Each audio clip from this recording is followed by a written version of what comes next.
നമസ്കാരം. കോട്ടയം ഏറ്റുമാനൂരിൽ അമ്മയും മക്കളും ട്രെയിനിന് മുന്നിൽ ചാടി ജീവനൊടുക്കിയ സംഭവത്തിൽ ഭർത്താവിനെ പോലീസ് കസ്റ്റഡിയിലെടുത്തു. തൊടുപുഴ സ്വദേശി ചേരിയിൽ വലിയപറമ്പിൽ നോബി കുര്യാക്കോസിനെയാണ് ഏറ്റുമാനൂർ പോലീസ് കസ്റ്റഡിയിലെടുത്തത്.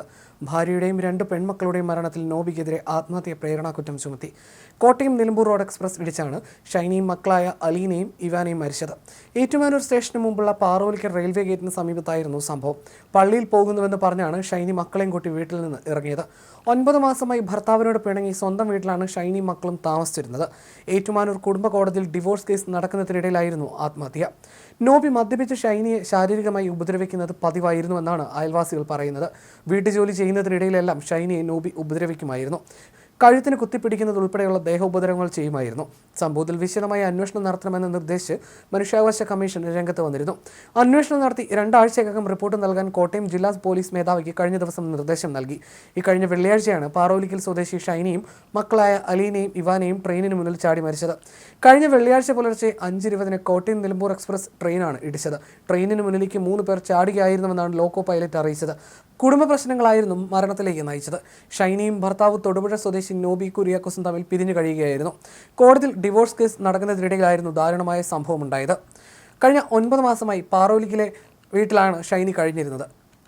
സംഭവം നടക്കുന്നതിൻ്റെ തലേന്ന് വൈകിട്ടും വീട്ടുകാർ ഒന്നിച്ചിരുന്ന് ഭക്ഷണം കഴിച്ചിരുന്നു. BSc നേഴ്സായിരുന്ന ഷൈനി കുറേ നാളായി ജോലി ചെയ്തിരുന്നില്ല. അടുത്തിടെ വീണ്ടും ജോലിക്ക് ശ്രമിച്ചു. ജോലി കിട്ടാതെ വന്നതിലുള്ള വിഷമം ഉണ്ടായിരുന്നുവെന്നും ബന്ധുക്കൾ പറഞ്ഞിരുന്നു. ജോലിക്ക് പോകാൻ ഷൈനിക്ക് മുന്നിൽ തടസ്സമായി നിന്നത് ഭർത്തൃ വീട്ടുകാരാണെന്നാണ് ഉയർന്ന ആരോപണം. അതേസമയം മരിച്ചവരുടെ സംസ്കാര ചടങ്ങുകൾ കഴിഞ്ഞ ദിവസമാണ് നടന്നത്.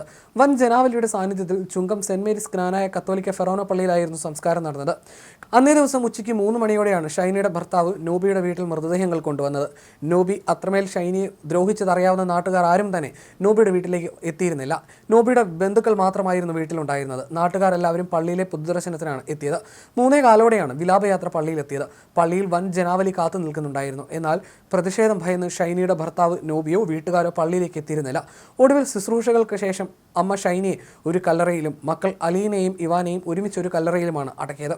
എവിടേക്കാണ് ഇനി തിരികെ ചെല്ലരുതെന്ന് ഷൈനി ആഗ്രഹിച്ചത് അവിടെയായിരുന്നു അവരുടെ അന്ത്യകർമ്മങ്ങൾ നടന്നതെന്നതും വിധി വൈപരീത്യമായി.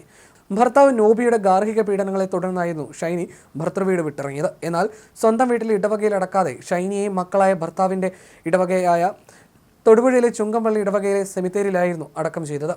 ഷൈനിയുടെ ഇടവകയായ കാരിത്താസ് പള്ളി സെമിത്തേരിയിൽ അടക്കാനായിരുന്നു ആദ്യം ആലോചിച്ചിരുന്നത്. എന്നാൽ മകനെ കൊണ്ട് പോലീസിൽ പരാതി കൊടുത്തതോടെ ഷൈനിയുടെയും മക്കളുടെയും സംസ്കാരം ഭർത്തൃ വീട്ടുകാരുടെ ഇടവകയായ ചുങ്കംപള്ളിയിൽ നടത്താൻ തീരുമാനിക്കുകയായിരുന്നു. അതേസമയം പൊതുസമൂഹത്തിൽ കടുത്ത എതിർപ്പുയർന്ന സംഭവത്തിൽ ചുങ്കപ്പള്ളിക്കാർ ആദ്യം കുറി കൊടുക്കാൻ താല്പര്യം പ്രകടിപ്പിച്ചില്ലെങ്കിലും പിന്നീട് ഇതിന് സമ്മതം അറിയിച്ചു. മകളും കൊച്ചുമക്കളും നഷ്ടമായ വേദനയിൽ തകർന്നിരിക്കുന്ന ഷൈനിയുടെ വീട്ടുകാരും ഇക്കാര്യത്തിൽ കടുംപിടുത്തത്തിന് നിന്നതുമില്ല. ഇതോടെയായിരുന്നു അവരെ ചുങ്കപ്പള്ളി സെമിത്തേരിയിൽ അടക്കാൻ തീരുമാനിച്ചത്. അതേസമയം ദാരുണ സംഭവം അറിഞ്ഞ നാട്ടുകാരും കടുത്ത അമർഷം രേഖപ്പെടുത്തി. മകനെ അമ്മയിൽ നിന്നും അകറ്റാൻ ആസൂത്രിത ശ്രമങ്ങൾ തന്നെ നടന്നതായി ആരോപണം ഉയർന്നിരുന്നു. ഒറ്റയ്ക്ക് പെൺമക്കളെ പോറ്റാൻ കഴിയുന്നതിനെ ഓർത്ത് ആദ്യകൊണ്ടാണ് ഷൈനി മക്കൾക്കൊപ്പം ജീവനൊടുക്കിയത്. മികച്ചൊരു ജോലിക്കായി പരിശ്രമങ്ങൾ നടത്തിയെങ്കിലും അതെല്ലാം വെറുതെയാകുന്ന അവസ്ഥയുണ്ടായി. ജോലി ചെയ്യാൻ ആവശ്യമായ വിദ്യാഭ്യാസ യോഗ്യത ഉണ്ടായിട്ടും ജോലിക്ക് പോകാൻ സാധിക്കാതെ കുടുംബത്തെ നോക്കേണ്ടി വന്നതോടെ കരിയർ ഗ്യാപ്പ് വന്നു. പിന്നീട് ആവശ്യഘട്ടത്തിൽ ജോലിക്ക് കയറാൻ ശ്രമിച്ചപ്പോൾ അതിന് സാധിക്കാതെ വന്ന് മക്കൾക്കൊപ്പം ആത്മഹത്യ ചെയ്യേണ്ട സാഹചര്യമുണ്ടായി.